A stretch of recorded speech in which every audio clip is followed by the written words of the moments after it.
Hello guys, welcome back to my YouTube channel. അപ്പോൾ ഞാനൊരു തട്ടിക്കൂട്ട് ബീഫ് കറിയുടെ റെസിപ്പി ആയിട്ട് വന്നിരിക്കുകയാണ്.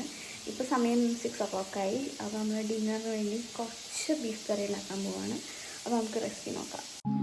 അപ്പോൾ നമുക്ക് നമ്മുടെ റെസിപ്പി സ്റ്റാർട്ട് ചെയ്യാം. ബീഫ് വേവിച്ച് വെച്ച് കഴിഞ്ഞാൽ പിന്നെ നമുക്കൊരു 10 മിനിറ്റ്സിൽ ഉണ്ടാക്കിയെടുക്കാവുന്ന ഒരു ഈസി റെസിപ്പിയാണ്. ആദ്യം എല്ലാവർക്കും അറിയണ പോലെ ജസ്റ്റ് ഉള്ളി കുറച്ച് ഉപ്പിട്ടിട്ട് നന്നായിട്ട് വഴറ്റി കൊടുക്കുക. എന്നിട്ട് അതിൻ്റെ കളറ് മാറുന്ന സമയത്ത് കുറച്ച് മഞ്ഞൾപ്പൊടി ഇടാം. പിന്നെ നമുക്ക് തക്കാളിയും കൂടി ആഡ് ചെയ്തിട്ട് നന്നായി വഴറ്റി കൊടുക്കാം.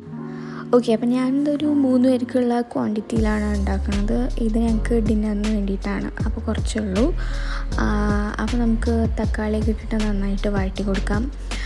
നിങ്ങളൊക്കെ തക്കാളി ഉള്ളി വഴറ്റുമ്പോൾ തന്നെയാണോ ഇടാറ്, അതോ മസാലയൊക്കെ ചേർത്തിട്ടാണോ ഇടാറ്? ഞാൻ ചില വീഡിയോസിൽ കാണാറുണ്ട്. അപ്പോൾ നിങ്ങളെങ്ങനെ ചെയ്യാറെന്ന് കമൻറ്റിൽ പറയണം. ആൻഡ് അത് കഴിഞ്ഞ് നമുക്ക് നന്നായി വഴണ്ടി വരുമ്പോൾ ഇഞ്ചി വെളുത്തുള്ളി പേസ്റ്റ് ഇട്ടിട്ട് അതിൻ്റെ പച്ചമണം മാറുന്ന വരെ നന്നായിട്ട് വഴറ്റി കൊടുക്കാം. അതിൻ്റെ മണം കുറച്ചൊന്ന് വിട്ട് കഴിയുമ്പോൾ നമുക്ക് മുളക് പൊടി, ഞാനിപ്പോൾ ഇവിടെ ഒരു 2.25 സ്പൂൺ മുളക് പൊടി, സാധാ കാശ്മീരി മുളക് പൊടിയാണ് ഇട്ടിരിക്കുന്നത്. പിന്നെ ഒരു 3/4 സ്പൂൺ മല്ലിപ്പൊടി. ഇതിപ്പോൾ അത്യാവശ്യത്തിന് എരിവുണ്ടാവും, പക്ഷെ ഞാൻ കുറച്ച് കുരുമുളക് പൊടി കൂടി ആഡ് ചെയ്തിട്ടുണ്ട്. പിന്നെ ഒരു 1/4 ടീസ്പൂൺ ഗരം മസാല, വേറെ ഒന്നും ആഡ് ചെയ്തിട്ടില്ല.